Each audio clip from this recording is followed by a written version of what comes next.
नमस्कार फ्रेंड्स, जय हिंद। मेरा नाम है प्रीतेश जोशी और राजस्थान की इतिहास, कला और संस्कृति यानी राजस्थान की हिस्ट्री, आर्ट एंड कल्चर के इस बड़े इंटरेस्टिंग सेशन में आप सभी का स्वागत है।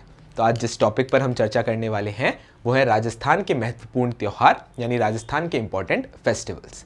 जब हम बात करते हैं राजस्थान के इंपॉर्टेंट फेस्टिवल्स की तो उन सब के अंदर बहुत सारे त्यौहार हमें देखने को मिलते हैं। इन त्योहारों के अंदर हम तिथियां याद करते हैं और उनकी क्या इंपॉर्टेंस है, और अगर उनसे रिलेटेड कोई इंपॉर्टेंट प्लेस है जो फेमस है तो उसके बारे में अपन चर्चा कर लेते हैं। पार्ट फर्स्ट के अंदर हमने सबसे पहले हिंदू माह को देखा और उनके समकालीन जो इंग्लिश कैलेंडर वाइज मंथ हैं उनके बारे में चर्चा करी थी, जिससे आसान भाषा में उनको अपन समझ सके। फिर हमने देखा कि किस तरीके से कौन कौन से इंपॉर्टेंट फेस्टिवल्स हैं जो कहाँ कहाँ पर आते हैं, कब आते हैं, ये सारी की सारी बातें अपन ने करी थी। अब भाग 2 के अंदर हम क्या करेंगे, भाग 2 के अंदर अपन जो और बचे हुए फेस्टिवल्स हैं उन सभी के ऊपर अपन चर्चा करेंगे और उसके ऊपर चर्चा करने के बाद में हम क्वेश्चन सीरीज लाएंगे जिसके अंदर कोई भी क्वेश्चन जो है अपने वहाँ से बाहर नहीं जाए, ऐसी अपन कामना करते हैं। तो पार्ट 2 के अंदर अपने त्यौहार स्टार्ट करते हैं और पहला त्यौहार आएगा श्री कृष्ण का जन्मदिन यानी कृष्ण जन्माष्टमी। तो देख लेते हैं भाई कृष्ण जन्माष्टमी जो है वो कब आती है। तो भाई कृष्ण जन्माष्टमी जो है वो तिथि अनुसार आती है भाद्रपद की कृष्ण अष्टमी को, और इस दिन जो है वो भगवान कृष्ण का जन्म हुआ था। और अगर हम बात करें भाद्रपद की कृष्ण अष्टमी के दिन यानी जन्माष्टमी के दिन ही मेहाजी मांगलिया का है जो मेला भरता है। कहां पर? तो भैया बापिनी गांव, जो कि आपके स्थित है जोधपुर के अंदर। तो अपने वो कृष्ण जन्माष्टमी यानी भाद्रपद की कृष्ण अष्टमी से 2 चीजें याद रखनी है, एक तो कृष्ण जन्माष्टमी और दूसरी मेहाजी मांगलिया का मेला जो कि भरता है आपके बापिनी गांव में स्थित है। कहां पर भैया? जोधपुर के अंदर। क्लियर हो गई। कृष्ण जन्माष्टमी के बाद अपन चलते हैं गोगा नवमी पर। तो गोगा जी पढ़े थे तब अपन ने मेले देखे थे, तो अपन गोगा नवमी को भी देख लेते हैं। गोगा नवमी जो त्योहार है वो आता है भाद्रपद की कृष्ण नवमी को, और इस दिन जो है वो गोगा जी का मेला भरता है। कहाँ? गोगा मेड़ी, जो कि स्थित है आपके नोहर हनुमानगढ़ के अंदर। तो गोगा मेड़ी का जो मेला भरता है गोगा नवमी के दिन भरता है, भाद्रपद की कृष्ण नवमी के दिन। गोगा नवमी के बाद अपन चलते हैं और बात कर लेते हैं भाद्रपद की शुक्ल द्वितीया को, कि उस दिन क्या हुआ। उस दिन जो है वो रामदेव जी का मेला भरता है, और रामदेव जी के मेले को मारवाड़ का कुंभ भी कहा जाता है। तो इसको अपन याद करते हुए चलते हैं। क्या? बाबेरे बीज किस दिन भरता है? तो भाद्रपद की शुक्ल द्वितीया के दिन। क्यों इंपॉर्टेंट है? क्योंकि इस दिन बाबा रामदेव जी का मेला जो है वो शुरू हो जाता है शुक्ल द्वितीया से, ये चलता है एकादशी तक। कब तक भैया? ये चलता है भाद्रपद की शुक्ल एकादशी तक।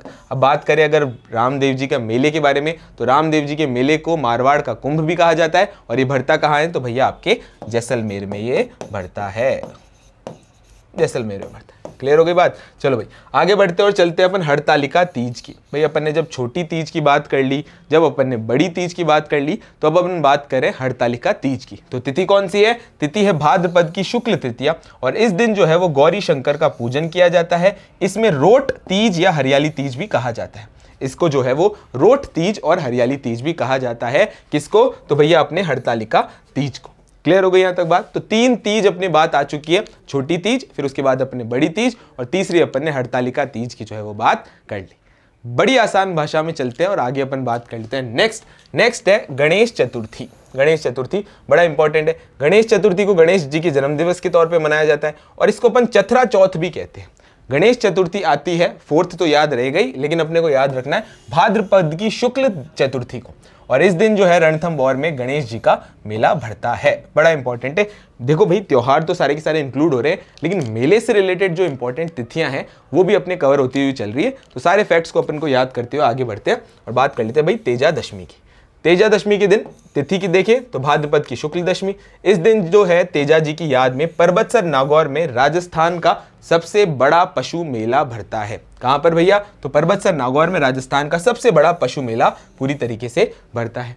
अब तेजा जी के लिए इंपॉर्टेंट है, लेकिन याद करो अमृता देवी बिश्नोई को, जिन्होंने खेजड़ली आंदोलन चलाया था। क्या? कि भाई इस दिन जो है वो खेजड़ली जोधपुर में विश्व का एकमात्र वृक्ष मेला भरता है। कब भरता है? तो भाई भाद्रपद की शुक्ल दशमी के दिन ये भरता है।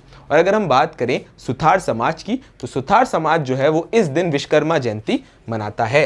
विश्वकर्मा जयंती इस दिन मनाता है। कब? भाद्रपद की शुक्ल दशमी को। तो तेजा दशमी के नाम से अपने को याद रखना है, एक तो परबतसर का गांव जहां पर अपने राजस्थान का सबसे बड़ा पशु मेला भरता है। पशु मेला इसके अलावा और भी कहीं भरता है, तो हाँ भैया तिलवाड़ा बाड़मेर में भरता है, जो वन ऑफ द ओल्डेस्ट या हम कहें कि सबसे प्राचीन पशु मेले में से एक है। आगे बढ़ो और बात कर लेते हैं अपन जल जूलनी ग्यारस की। जल जूलनी ग्यारस आती है आपके भाद्रपद की शुक्ल एकादशी को, और इस दिन जो है वो देवताओं को स्नान कराने के लिए मंदिर जलाशयों में पालकियों में बिठाकर, जिसे बेवाण या ब्याण कहते हैं, बैठाकर ले जाया जाता है, और इसको ढोला ग्यारस या देव जूलनी ग्यारस भी कहा जाता है। जल जूलनी ग्यारस, जल जूलनी एकादशी। क्लियर हो गई बात यहाँ तक? जिस दिन देवताओं को जो है वो स्नान कराने ले जाया जाता है, और जिन पालकियों में ले जाया जाता है उसको बेवाण या ब्याण भी कहते हैं। नेक्स्ट अपने बात कर लेते हैं, और अपन बात करते हैं श्राद्ध पक्ष की, जिस समय जो है अपने पूर्वजों को श्रद्धांजलि देने वाला समय होता है। ये जो श्राद्ध पक्ष है ये आता है अपने भाद्रपद पूर्णिमा से लेकर अमावस्या तक, और इस श्राद्ध पक्ष में अविवाहिता बालिकाएं जो हैं वो दीवार पर गोबर की सांझी बनाती है। ये अपने इंपॉर्टेंट तौर पे याद रखना है श्राद्ध पक्ष को। कब से कब तक था टाइमलाइन? तो भाद्रपद पूर्णिमा से लेकर अमावस्या तक। फिर नवरात्रि अपन ने चैत्र में देखी थी। आश्विन वाली नवरात्रि की बात करें तो आश्विन शुक्ल से लेकर एकम से लेकर षष्ठी तक जो है ये नवरात्रि चलती है, और इसको जो है वो शारदीय नवरात्रि भी कहा जाता है। शारदीय नवरात्रि जो है इसको कहा जाता है, कोई डाउट नहीं रहना चाहिए। आगे बढ़ो और अपन बात कर लेते हैं दशहरा की। दशहरा कब आता है? आश्विन शुक्ल दशमी को जो है दशहरा आता है, जिसे विजयदशमी भी कहा जाता है। और दशहरे के मेले की बात करें तो जब अपन मेला पढ़ रहे थे तो अपन ने देखा था कि कोटा में सबसे बड़ा दशहरा मेला लगता है, जो अपने लिए तौर पर बड़ा प्रख्यात है। तो दशहरा मेला कहाँ पर है? तो भैया अपने कोटा में। दशहरा मेला कोटा का बहुत ज्यादा प्रसिद्ध है, और इस दिन जो है वो खेजड़ी पक्ष की जो है पूरी तरीके से पूजा की जाती है। आगे बढ़ो और चलो अपने शरद पूर्णिमा की तरफ। कब आती है शरद पूर्णिमा? तो आश्विन पूर्णिमा के दिन आती है। चंद्रमा अपनी षोडश यानी 16 कलाओं से परिपूर्ण इस दिन हो जाता है। इसको क्या कहते हैं? शरद पूर्णिमा। क्या कहते हैं भैया? शरद पूर्णिमा इसको कहते हैं। आगे बढ़े और देखिए नेक्स्ट त्योहार को। तो नेक्स्ट त्योहार है अपना करवा चौथ। करवा चौथ बड़ा फेमस त्योहार है, कार्तिक कृष्ण की चतुर्थी को आता है, और इस दिन जितनी भी महिलाएं हैं वो अपने पति के लिए कामनाएं करती हैं। जितनी महिलाएं हैं वो अपने पति के लंबी उम्र के लिए व्रत रखती है। करवा चौथ तिथि याद रख लेना, कब से कब तक की तिथि? तो भाई कार्तिक कृष्ण की चतुर्थी को करवा चौथ आता है। नेक्स्ट धनतेरस, दिवाली से 2 दिन पहले, कार्तिक कृष्ण की तेरस, और रूप चौदस जिसे रूप चतुर्थी भी कहते हैं, तो कार्तिक कृष्ण की कृष्ण चौदस के तौर पर देखी जाती है। अब जब दिवाली से पहले के त्यौहार आ गए तो अब अपन थोड़े से इंपॉर्टेंट तौर पर देख लेते हैं कि अपनी दिवाली कब आ गई। तो हाँ भाई दिवाली आ गई। दीपावली जो है वो आती है कार्तिक अमावस्या के दिन, और ये जो है विक्रम संवत का शुभारंभ चालू हो जाता है। महावीर स्वामी दयानंद सरस्वती का निर्वाण जो था वो इस ही साथ में कार्तिक अमावस्या के दिन हुआ था। कार्तिक अमावस्या। अब देखो ये बहुत सारी टेबल्स हैं, बहुत सारे इंपॉर्टेंट तौर पर कई सारे त्योहार हैं। तो अपने को इसको आसान बनाने के लिए क्या करना है? चैत्र माह बनाया और उसमें जितने भी त्योहार हैं माइंड मैप के तौर पे बना लिए। फिर अपना आश्विन माह बनाया, उसमें जितने भी हैं। इस तरीके से हर माह के छोटे छोटे माइंड मैप जो है रफ कॉपी में बना के रख लो।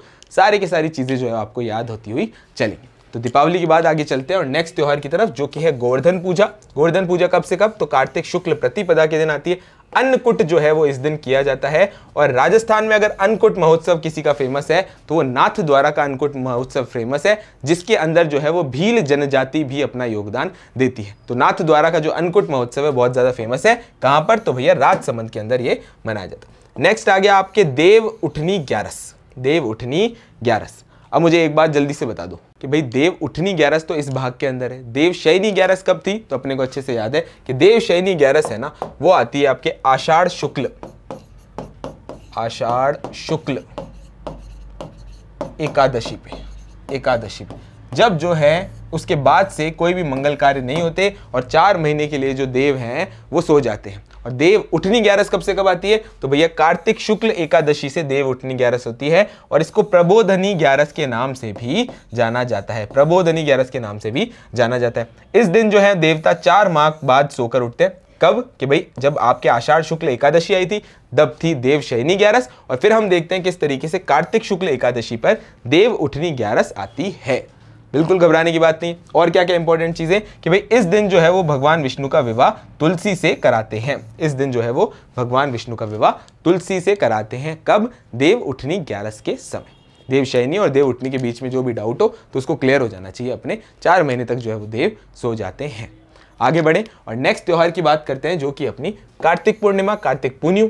कार्तिक पूर्णिमा आती है कार्तिक शुक्ल पूर्णिमा के दिन, और इस पूर्णिमा को त्रिपुर पूर्णिमा और सत्यनारायण पूर्णिमा भी कहते हैं। इस दिन जो है वो गंगा और पुष्कर में स्नान का महत्व बहुत ज्यादा इंपॉर्टेंट तौर पर माना जाता है। और इस कार्तिक पूर्णिमा के दिन 2 जगह पर इंपॉर्टेंट मेले लगते हैं।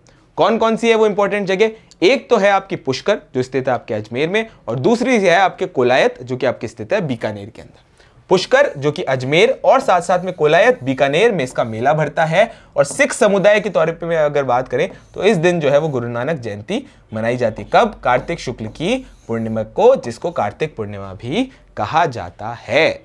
कोई डाउट नहीं है, आगे बढ़ते हैं और नेक्स्ट अपन बात करते हैं मकर संक्रांति को। ओहो भाई, फेवरेट त्योहार, पतंगों का त्योहार मकर संक्रांति जो है वो 14 जनवरी के दिन आता है। सूर्य की पूजा और उस दिन दान पुण्य का बहुत ज्यादा महत्व है। प्रतिवर्ष 14 जनवरी के दिन जयपुर के गलता जी में धार्मिक स्नान करने लोग आते हैं और जयपुर जो है वो मकर संक्रांति के लिए बहुत ज्यादा फेमस है भाई। बढ़िया बढ़िया जो पतंगे उड़ाई जाती है मकर संक्रांति के दिन। नेक्स्ट तरफ चलते हैं और अपन बात कर लेते हैं तिल चौथ। तिल चौथ आती है आपके माघ कृष्ण की चतुर्थी को, और इस तिल चौथ को संकट चौथ भी कहते हैं। बड़ा इंपॉर्टेंट है भाई, तिल चौथ को क्या कहते हैं? संकट चौथ भी कहते हैं। इस दिन जो है वो गणेश जी और चौथ का बरवाड़ा कहाँ स्थित है? चौथ माता का मंदिर कहाँ स्थित है? चौथ के बरवाड़े में, जो कि स्थित है भैया आपके सवाई माधोपुर। चौथ माता के मंदिर जिसे चौथ का बरवाड़ा सवाई माधोपुर में स्थित है। यहाँ पर तिल कुट्टे का जो है वो भोग लगाया जाता है। कब? तिल चौथ जो कि आती है आपके माघ कृष्ण की नवमी के दिन, जो कि आपके आती है माघ कृष्ण की चतुर्थी के दिन। क्लियर हो गई यहां तक बात? आगे बढ़ते हैं और नेक्स्ट त्योहारों की तरफ चलते हैं। तो भैया अपने नेक्स्ट त्योहार है मौनी अमावस्या। बड़ा इंपॉर्टेंट त्योहार कब आता है? तो माघ अमावस्या के दिन आता है। साथ साथ में इस मौनी अमावस्या को मनाया जाता है मनु के जन्म दिवस के तौर पे। और अगर हम कुंभ के पर्सपेक्टिव से देखें तो ये मौनी अमावस्या वाला दिन जो है वो बड़ा इंपॉर्टेंट है। फैक्ट के तौर पे देखते हैं क्या कि मनु का जन्म जो है वो इस दिन हुआ। साथ साथ में इस दिन जो है वो कुंभ भरने वाले मेले का सबसे बड़ा स्नान किया जाता है। महाकुंभ के बारे में बात करें तो 3 वर्ष में अलग अलग 4 जगहों पर, कौन कौन सी 4 जगह? हरिद्वार, प्रयाग, उज्जैन और नासिक में जो है मेला आयोजित होता है। और हर वापस आने के बाद अगर हम बात करें कि हर महाकुंभ जो है वो हर उस जगह पर 12 वर्ष बाद जो है वो आता है।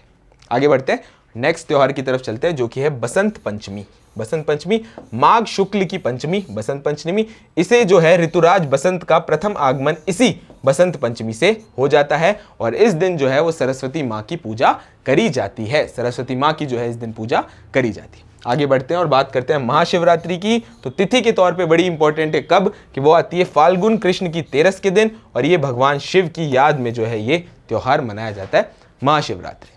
और कौन कौन से त्योहार बचे हैं? तो अपने कुछ और त्योहार बचे हैं। कौन कौन से? तो भैया एक तो आता है आंवला एकादशी। कब आती है? फाल्गुन शुक्ल की एकादशी के दिन। होली बड़ा इंपॉर्टेंट त्योहार है, वो आता है फाल्गुन पूर्णिमा को। भक्त प्रहलाद की स्मृति में ये त्योहार जो है पूरी तरीके से मनाया जाता है। अगर इसके अलावा हम बात करें कि इंपॉर्टेंट होलियां कहाँ कहाँ खेलाई जाती है, तो ये अपने फैक्ट के तौर पे बड़े इंपॉर्टेंट है। एग्जाम में डायरेक्ट आएगा कि भाई लठमार होली कहाँ खेली जाती है, इस तरीके से क्वेश्चन आएंगे। एक तरफ टेबल और एक तरफ होली आएगी, उनको अपने मैच करना है। तो देख लेते भाई, लठमार होली कहाँ की है? तो भाई करौली की। पत्थरमार होली कहाँ की है? तो भाई बाड़मेर की। कोड़ामार होली कहाँ की है? तो भाई भिनाई अजमेर की। बड़ा इंपॉर्टेंट फैक्ट है भाई, आए दिन आता है। और साथ साथ में अंगारों की होली कहाँ है? तो भैया केकड़ी अजमेर में इन तरीके की होली खेली जाती है। क्लियर है बात? आगे बढ़ो और चलते अपन धुलंडी होली के अगले वाला दिन। तो भैया अपन देख लेते हैं चैत्र कृष्ण की एकम को आता है, और ये जो है आपका रंगों का त्योहार है। इसके बाद अगर हम बात करें तो अपने को रंगों का त्योहार है। आगे बढ़ते हैं और अपन बात करते हैं शीतला अष्टमी की। तो शीतला अष्टमी कब आती है? ये आती है चैत्र कृष्ण की अष्टमी को। और इस दिन क्या किया जाता है? तो आपने बासोड़ा का नाम सुना होगा, जिस दिन जो है वो ठंडा भोजन किया जाता है, और इसलिए इसको बासेड़ा भी कहते हैं। इसके अलावा घुड़ला, जो अपन बात करें घुड़ला अष्टमी के तौर पे, कब आता है? तो चैत्र कृष्ण की अष्टमी के दिन। और साथ साथ में अगर हम बात करें कि इसकी हिस्टोरिकल इंपॉर्टेंस क्या है, तो अपन ने इसकी हिस्टोरिकल इंपॉर्टेंस डांसेस के अंदर देखी थी, लेकिन वापस रिवाइज कर लेते हैं क्या हुआ उस दिन। जोधपुर के राव सातल और साथ साथ में घुड़ले खां के बीच में जो युद्ध हुआ था, जोधपुर के राव सातल ने उनको हराया, उनकी याद में जो है घुड़ला अष्टमी मनाई जाती है। और इस दिन जो इंपॉर्टेंट डांस किया जाता है वो कौन सा है? घुड़ला नृत्य। भाई घुड़ला नृत्य जो है वो किया जाता है, घुड़ला नृत्य किया जाता है। जब अपन नृत्य देख रहे थे तो अपन ने देखा था कि किस तरीके से महिलाएं जो है वो मटके रख के छिद्रित मटकों में दीपक जला के जो है ये डांस करती है। घुड़ला त्योहार होली के लगभग 1 पखवाड़े बाद मारवाड़ क्षेत्र में मनाया जाता है। घुड़ला त्योहार होली के 1 पखवाड़े बाद जो है ये मनाया जाता है। सारी की सारी बातें हो गई। तो अब ये अपने पूरे के पूरे त्योहार हो गए। अपन ने टाइमलाइन देखी, इंपॉर्टेंट तिथियां देखी, क्या होता है उस दिन त्योहार में, ये चर्चा करी। आने वाली सीरीज के अंदर अपन क्वेश्चंस देखेंगे तो सारी की सारे फैक्ट्स जो अपने कवर हो जाएंगे, जो यहाँ पर रह गए वो क्वेश्चन में कवर हो जाएंगे। तो बिल्कुल आप हमारे साथ बने रहिए और मिशन ज्ञान के इस परिवार को और बढ़ाइए। आशा करता हूँ आपको ये क्लास अच्छी लगी होगी। Thank you.